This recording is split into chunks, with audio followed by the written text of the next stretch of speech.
Je vais vous lire un extrait de La longue route de Bernard Moitessier.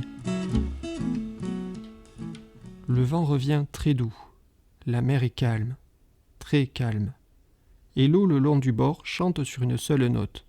J'écoute. Il y a des mois et des mois que j'écoute. Est-ce que la terre vit ? Bien sûr, puisque les plantes vivent. Elles respirent, elles entendent, elles sentent.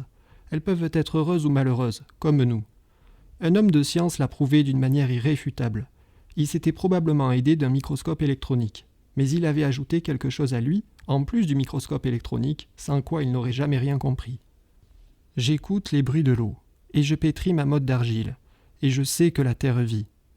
Elle vit sur un rythme très lent, très profond, très puissant, très paisible.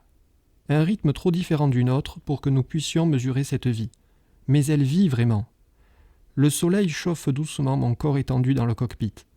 Derrière mes paupières, je revois la terre, telle que je l'aime, celle qui sent la terre, celle où l'on peut vivre. Et je revois la page la plus belle et la plus terrible des raisins de la colère, où Steinbeck montre le viol de la terre par un monstre. Ce monstre qui est entré en l'homme. Dans mon Asie natale, les gens se saluent en joignant les mains contre la poitrine, exactement comme lorsqu'on s'adresse à une divinité. Et ça veut dire simplement « Je salue le Dieu qui est en toi ». Et dans les contes de la terre d'Asie, il y a aussi le monstre qui essaie de tuer le Dieu qui est en nous. Mais il ne peut rien lui faire tant qu'on aime la terre, parce que le Dieu qui est en nous est une parcelle de terre, toute la terre le protège. Ma nourrice chinoise me disait aussi que la terre ne pouvait pas protéger ce Dieu qui est en nous si on ne la respectait pas. Elle disait beaucoup de choses encore. Je ne comprenais pas très bien tout ça, je croyais que c'était des contes. Le vent revient bien frais, l'étrave gronde le jour et la nuit.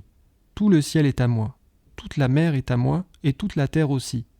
Je suis tellement heureux que je voudrais le dire à mes amis qui sont restés là-bas. Ne pas le garder pour moi tout seul, leur dire comment c'est ici en mer après si longtemps. Si longtemps qu'on ne se souvient presque plus.